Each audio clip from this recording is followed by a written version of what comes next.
قبل وہ آتا ہے ہمیشہ باسط، وقت سے قبل وہ آتا ہے ہمیشہ باسط، پر بتانے کو بہت دیر بتاتا ہے مجھے، گزشتہ رات سے آنکھیں میری اس بات پر نم ہیں، تمہارے ساتھ تصویریں توقع سے بہت کم ہیں، زندہ ہو کر بھی کئی روز سے زندہ نہیں ہوں، اور اس پر میں کئی روز سے رویا نہیں ہوں۔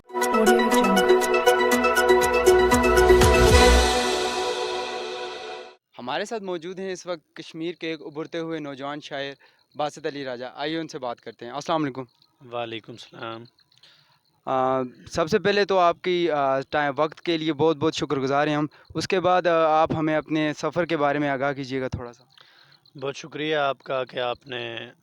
مجھے اس قابل سمجھا کہ یہاں پہ آپ بلا سکیں۔ باقی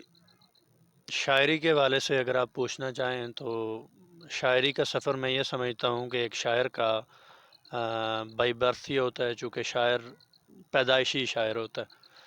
تو شاعر کی ساری زندگی اس کا سفر ہوتی۔ بچپن سے ہی چونکہ کتابیں پڑھنے کا شوق رکھتا تھا،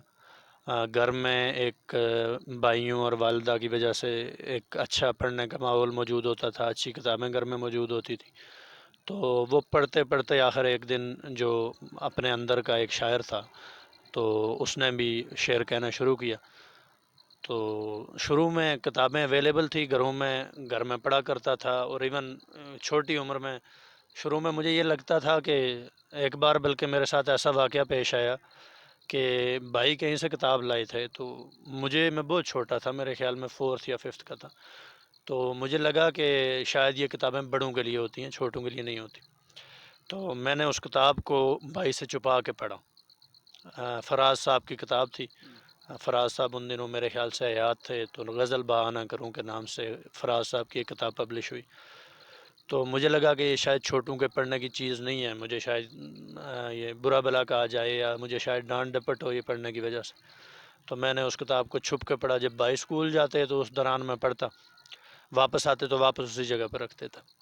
تو شروع سے ہی کتابیں پڑھنے کا شوق تھا، اس کی وجہ سے یہ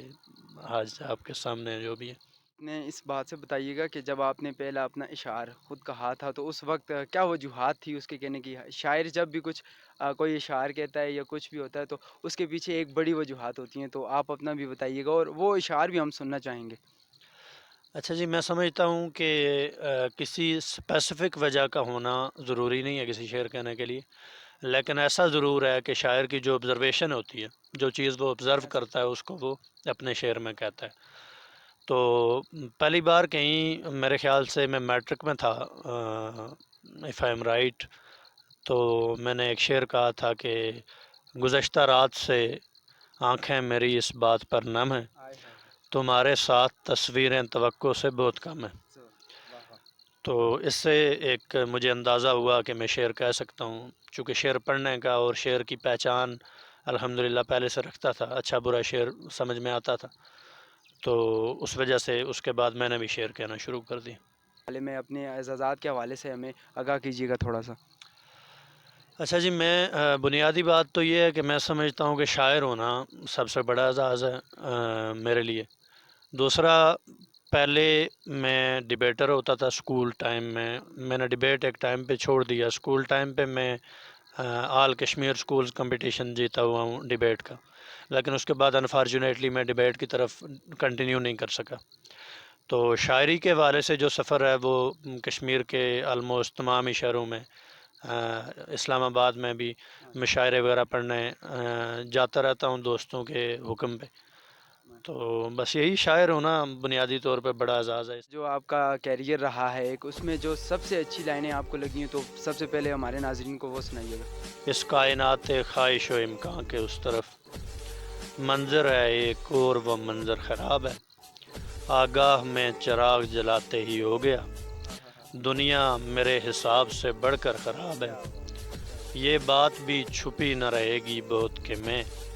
اتنا نہیں ہوں جتنا مقدر خراب ہے، زندہ ہو کر بھی کئی روز سے زندہ نہیں ہوں، زندہ ہو کر بھی کئی روز سے زندہ نہیں ہوں، اور اس پر میں کئی روز سے رویا نہیں ہوں، زندہ ہو کر بھی